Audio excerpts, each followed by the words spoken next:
Hey everyone, welcome to electrongeek.com. In this video, I'm going to show you how to create an Azure App Service web app with MySQL. I'm going to create the app, I'm going to show you how to connect to MySQL in-app, and a couple other points I'm going to cover just here in a second. Now, the web app with MySQL, this is really intended for development scenarios, so just, please be aware of that. So the objectives of this video, we're going to create an app service web app with MySQL in-app, and I'm going to get to that here in a little bit. What is MySQL in-app and why we're going to be doing this. So the prerequisites for this, you're going to need an Azure subscription, and there are free trials available online. Okay, so in this session, you'll learn how to create a web app with MySQL in-app. I'll show you that. We'll go through the Azure Marketplace. Then we're going to use phpMyAdmin to access your MySQL server. And that's actually built in to your Azure web app with MySQL in-app. Whenever you choose that option, it's actually already built into your Azure web app. I'll show you how to access your web app. There's a tool similar to an FTP client, but you don't need anything. This is all web-based. And then lastly, we'll create a sample app to query the MySQL in-app database. So before I get started, there's one thing I forgot to mention. That is, what is MySQL in-app and why are we using MySQL in-app versus Azure database for MySQL or any other services that are out there? Well, the main thing we're using MySQL in-app for, it's a local MySQL database, and it's local to the web app. It's running on the same instance. And what is MySQL in-app? Like, how do you gain access to it? You can actually use the Azure portal to go to MySQL in-app, and it actually uses phpMyAdmin to manage your MySQL in-app database. It's really suited for development purposes. It's not scalable. You can't use it in more than one instance. If you try to scale your web app, it's not going to let you, and hence that's why it's really intended for development purposes. Now, one thing you'll have to keep in mind is once you start building your web app using, let's say you're talking to MySQL in-app and you're building your web app, eventually if you happen to go live with this web app and you decide, okay, I'm going to put in a scalable database, Azure DB for MySQL. Now, if you decide to go with that, you'll actually have to migrate the data. I'll cover that in a different part. I'll cover that in a different video. But for the purposes of this video, where it's just going to be about creating the web app, and we'll also walk through creating a table on your MySQL in-app database, and then we'll query that table to get some information. We'll create a sample app. All right, so let's go ahead and create a web app with MySQL in-app. And in order for me to do this, we're going to go into, I'll have to close all this. Okay, so as I mentioned earlier, one of the prerequisites is to have an Azure subscription. So I have my Visual Studio subscription. I'm logged into the Azure portal. It's portal.azure.com. So here I'm just going to go to create a resource.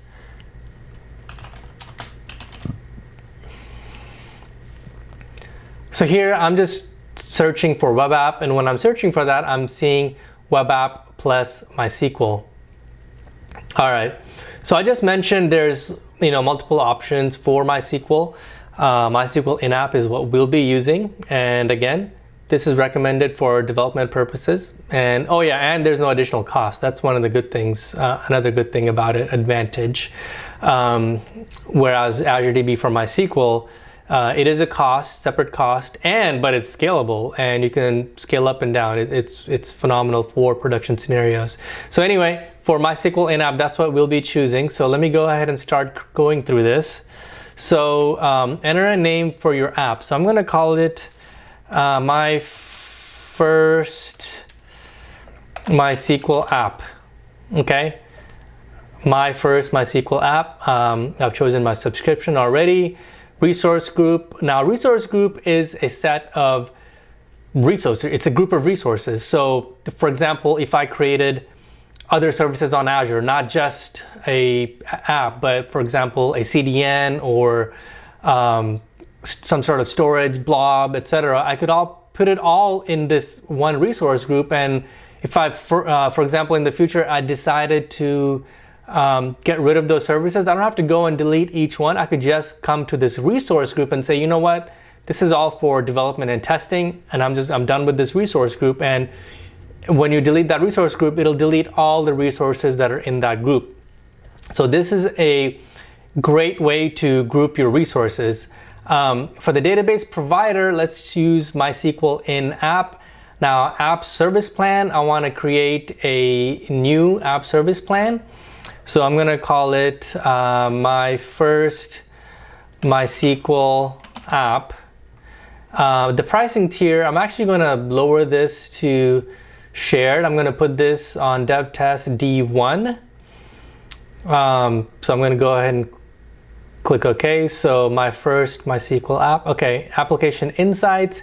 Now this is really for telemetry and monitoring the site. I don't need that right now.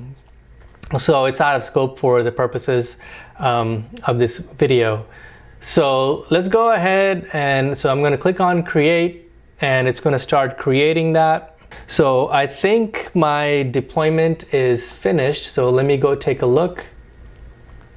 So it's saying it succeeded. All right, here we are. Okay, so we created the app. Now I want to just, let me just double check this.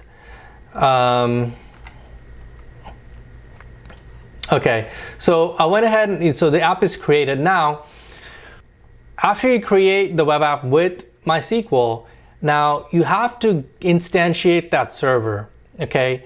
And the way to do that here on App Service, you actually just make a request to your app.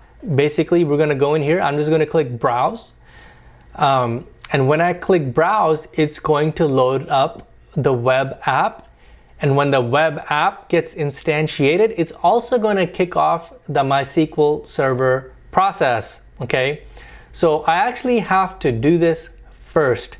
Now, if I didn't do this, and then I try to access MySQL in app, and I'll show you how to do that right here. It's under the settings, you see MySQL in app.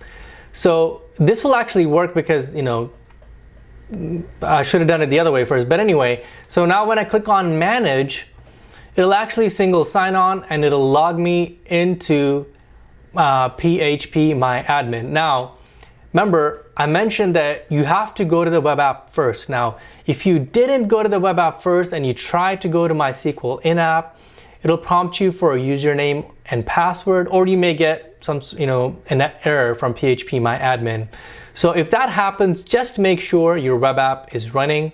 So that's kind of like a prereq for starting up MySQL in app. All right, so here it's running. So let me just make sure I'm sticking with my agenda. So use phpMyAdmin to access. All right, so what that means is, what I've already done here. I've gone to MySQL in app and I clicked on manage. And when I did that, it actually took me to my in-app server, my database right here. So you can see all these different databases. Now the database that's supported on MySQL in-app is LocalDB, okay? So if you create other databases, those are not supported. So just be aware, this is the database that's supported. Now what I'm going to do here, let me just double check the agenda. Access your web app. Okay, I forgot to include the fact that we're actually going to create a table. Maybe I'll come back to it. Okay, so next up, we're going to access the web app. And the way we do that, back in the portal, and I'm scrolling down under development tools. There is advanced tools. And what I meant by access the web app, I meant connect to it on the back end, okay? So Azure App Service has this really cool web interface to your app. You can actually see the contents of your web app through this interface. So I call this Kudu. Looks like it's, it's called advanced tools. Once you get there, Kudu something, it's an extension of your web app, and you can actually go to your web app. So I'm under D home site www root. Okay, now this is the default root of the web server that you're running here. Okay, now if you see hosting start, that's what's generating this page. Okay, so now what I want to do, make sure I'm sticking to my agenda. Okay, so that we have accessed it. Okay, now what I want to do is I want to create a sample app. Okay, and not only do I want to create a sample app, I want to create a sample app that's talking to the MySQL in-app database. All right, that's coming up next.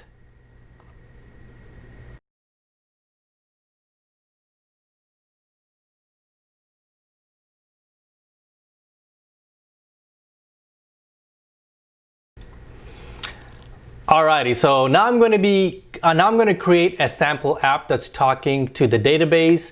Now, in order to do that, first I have to create some data in the database. So I'm going to switch back here to my phpMyAdmin that's already connected to the MySQL in-app server and database. So I'm going to create a new table. I'm going to call it, let's say, hello. I'm just going to call it hello world, no spaces, no dashes, nothing, hello world. So it's going to have 2 columns. Now I don't know if, oh, you can't see what I'm doing. I'm in phpMyAdmin. I just clicked on local DB. It came up with structure, create table. Okay, so I'm going to create a table called hello world. Okay, no spaces, nothing. Okay, 2 columns, and here I'm clicking on go. Make sure you can see that. Yep, it's visible. So I'm going to click on go. So the first column is going to be ID. The second column is just going to be a message that I'm going to put in there. So the first column, I want it as an integer. I want auto increment. In the second column, I want a message, and I want this to be like, variable characters, varchar. So I'm going to put in, like 500. I don't want more than 500 characters. This is a sample app, right? It's going to be very simple. There's nothing in here that I want to put. I don't care if it's null or not. It's not a primary key. So I went ahead and created that. Now if I go in and look at the browse, I click on browse. So ID and message, it's been created, and you can double check the structure here. So I went ahead and created the app, right? So now I actually want to insert some data. Okay, so the data, I'm going to leave the ID blank. And now for the message, I want to say, hey, or let's just say, yeah, hello world. This is my first sample app with MySQL in-app. Welcome. I don't know why the extra exclamations, okay. Now if you notice, I didn't have to put an ID, and that's because I made it a primary key and I made it auto increment. So really it should just make it 1. Looks like it did. Anyway, I'm not going to get into all this. This is just, I have a bit of a development background, so I know how to do this. So let's just go double check.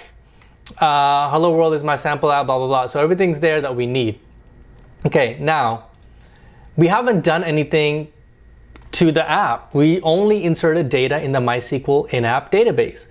Now I want to actually start creating a sample app. Now, how do I do that? Well, first of all, so I'm going to use the language, I'm going to use PHP. That's what I'm familiar with. That's my background. So I'm going to go ahead and create index PHP. And I just want to show you something. So I'm just going to go back to my app here, and then I'm just going to click on reload. And as soon as I do that, you'll see that, I'm doing page view source here. You'll see that it's blank, okay? And why is it blank? Well, index.php is blank. I just created a file. There's nothing in there. And I want to show you something. Well, why is index.php being displayed when hosting start is there? Okay, well, I want to show you something, okay? So back in the portal, if you go to configuration and you look at the default documents, okay? So here it says default documents list is ordered by precedence. Items towards the top of the list will have higher precedence than items at the bottom of the list. This is stupendous. This is awesome. It's great. The fact that I put an index PHP and that trumps hosting start.html. And that's why that's being displayed. So I don't even have to delete hosting start. I'm just going to just leave it in there. And now for the part where I'm actually working on the sample app using code. So as I mentioned, I have a PHP background, so I'm going to use PHP to do this. So I am a little bit rusty at the coding part, but I think we should be able to get this done. So let's go find a sample MySQL, some sample code for connect to the MySQL in-app database. So here we go. Let's just go immediately to the query. So here in the query, we're connecting. Let me make sure you can see it. So we're connecting to the database. We're running the query. We're doing number of rows. Okay, let's just get this code, copy and paste this, cowboy coding. So I'm going to add in a couple variables in here. First thing I'm going to do is get rid of this and some variables. So I'm going to say server. That's fine. Oh, and I need the port number. Aha. So what I don't want to do, the port number, I'm switched back to the phpMyAdmin. So the port number here is 51220. What I don't want to do is hard code that in. What I want to do is get the port, and this is something you'll need to know. So get that from website MySQL port. Okay, and then what we'll do here, and we'll do port. Okay, and I'll explain a little bit about that here in a second. So username is going to be Azure, and the password, I always forget this, but I know how to find it. By the way, I'm saving by just hitting Control S on my keyboard. I believe if you're on a Mac, I believe it's Command S, but you can double check. So I went ahead and saved that, or you can just click on save. Now I need to go find the password. So I just clicked on home. Then I'm gonna go to data, MySQL, and I'm gonna open up MySQL connection string. I'm gonna open up this file here. Here, this should store the password. So I'm gonna get this password. Okay, so go back home, site, www-root. Okay, so let's put in that password here. All right, now remember the database name I mentioned earlier is local DB. Alrighty, so I'm gonna update this to, actually I need to update everything, don't I? Okay, so we're gonna do server, we're gonna do user, we're gonna do password, we're gonna, I hope I got, I forget the order. I hope I got it right, let me just double check. Server, user, password, database. Okay, I'm a little rusty, sorry about that. So server, user, password, database. Okay, and this is gonna check the connection. If it connects, it'll go to the next one. If it doesn't connect, it'll say failed to connect and it exits. Okay, perfect, that's what I want. Next up, it's going to actually run a query. And remember, I created a table, hello world. Within hello world, there's a message column. Okay, so select all from world. I don't want to select all, I want to select message. Return rows are this. Okay, let's just start here. Okay, I don't want to get ahead of myself. So let me see what happens. Return rows are 1. Perfect. I think all I need to do here is assign this row, this result, into this. And for the purpose of this, I'm not going to do a while loop. I only know there's one entry in here. Now, this is just a sample app. For your purposes, you'll have to make your own changes. So I'm going to get this row, and I'm just going to say echo row 0, and then in fact I'm going to say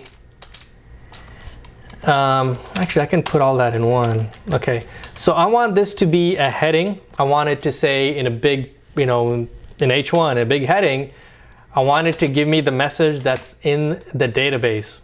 Okay, all right, so I just double checked the recording to make sure the it was readable, and looks like it is, but just in case, I also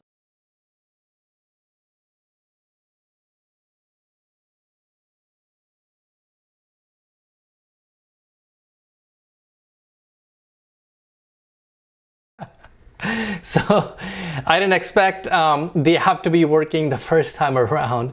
Okay, so hello world, this is my first sample app with MySQL in-app. Welcome. Okay, and now what did I do here? Okay, again, I set up, well, you can't see my screen. So here I set up my configuration for MySQL in-app. Okay, and I'm just passing that in. I'm basically connecting. This opens up a new connection to MySQL in-app with these credentials.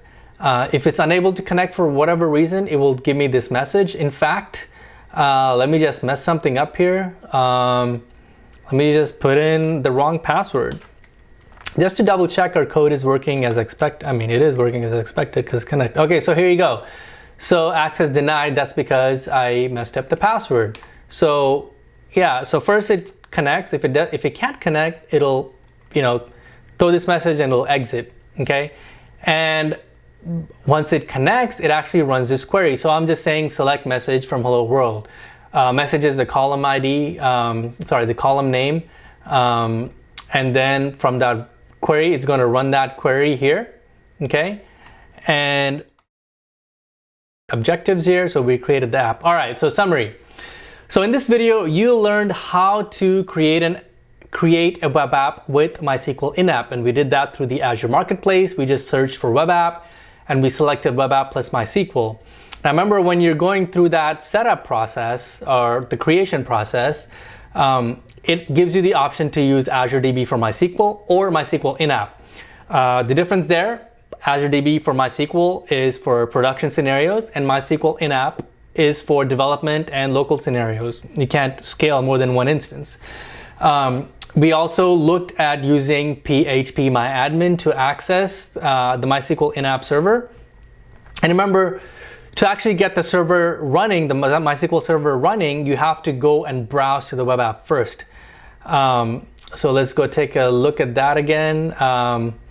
Yeah, so to get the server running, first you go to overview, then you click on browse, and then you can come down here and go to MySQL in-app and manage. Okay, all right, back to the recap.